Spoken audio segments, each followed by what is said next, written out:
Visilio, ho il terreno che stai cercando. 1 ettaro è 4.000 metri quadri di terreno con un rudere di circa 40 metri quadri, categoria C2, e con la possibilità di realizzare la tua villa.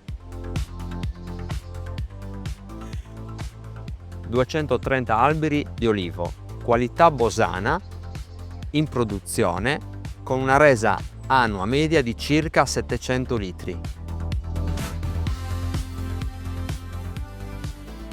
Il terreno pensi che sia troppo grande per le tue esigenze? Abbiamo la possibilità di frazionarlo in 2 parti. Una parte abbiamo 4.000 metri quadri con il rudere e il restante ettaro ti consente di realizzare la tua villa.